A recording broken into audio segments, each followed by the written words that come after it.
When you interview for medical school, you're always asked, why do you want to go into medicine? And I sort of never really knew how to answer that. But now, sitting here as a full practicing physician, it's very clear to me that really the beginnings of my focus for going into medicine started when I immigrated to the United States from Iran with my mom and my sister.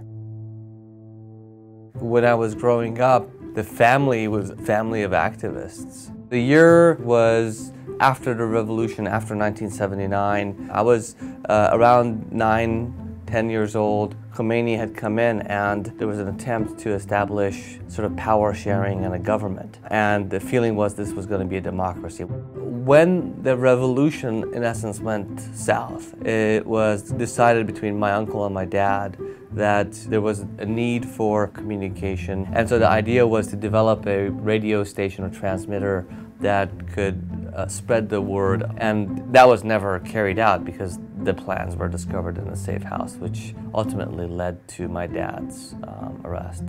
He explained that they had attempted to get information out of him and under interesting circumstances released them by mistake. This was very close to the time of my dad's planned execution. After he came home and fled, there was a lot of pressure to try to find him again. My mom certainly felt that she could be potentially the next person. And out of the feeling of what do we do next, my mom planned to get us smuggled out. The plan was to end up in Iraq that we felt had close ties to the US government. I remember the day it was, we packed up, went on a bus and was dropped off in the middle of nowhere. We ended up hiking 4 hours to the first place where my uncle's base was. And being smuggled across Iraq, it was not just a smuggling thing. I mean, we were shot at.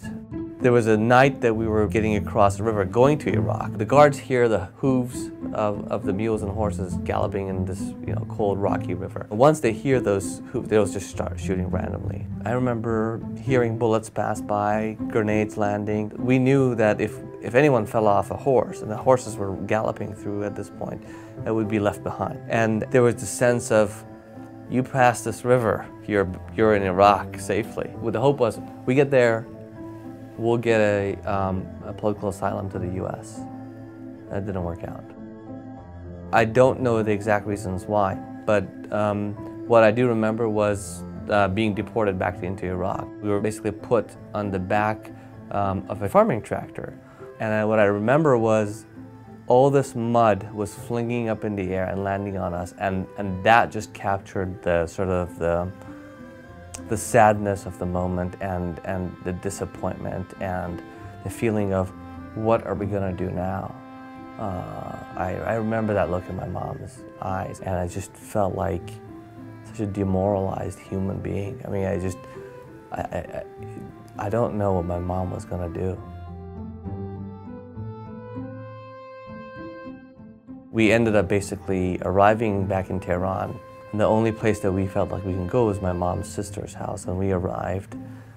My aunt didn't come out. It was my cousin. I could see that she was waving my mom to go away, like, don't come here. My mom's sister was in jail for a long period of time and tortured to try to give the whereabouts of her brother and her sister. We ended up in my grandparents' house. From there, we went from house to house, literally every several nights, staying with family and friends. My mom went to this village in north of Tehran. She approached the imam's wife and said that my dad was basically a martyr of the Iran-Iraq war. That was at the height of the war, and people's families who had lost loved ones were taken care of. And we stayed there for several months until it was arranged that we would get smuggled out of Iran through Turkey.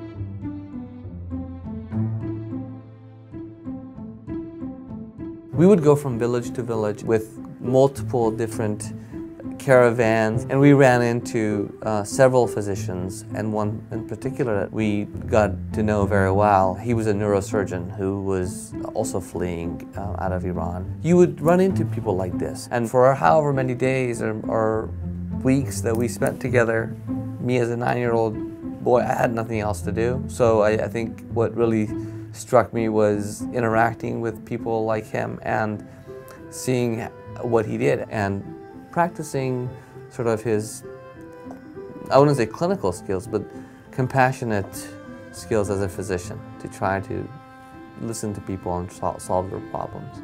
He clearly stands out as a big part of that whole adventure. I think that there is a bigger debt that I owe to people who helped me. Processing it has been coming to terms with how fragile life was and how to sort of give back to the society from that perspective. For me, is when people feel listened to, they feel the compassion that comes through. I think a lot of physicians have that. The whole thing was just adventure that just still seems like a dream to me. I think only as an adult do you begin to understand what could have happened. I feel lucky where I am.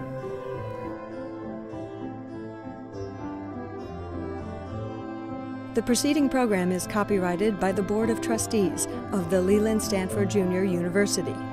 Please visit us at med.stanford.edu.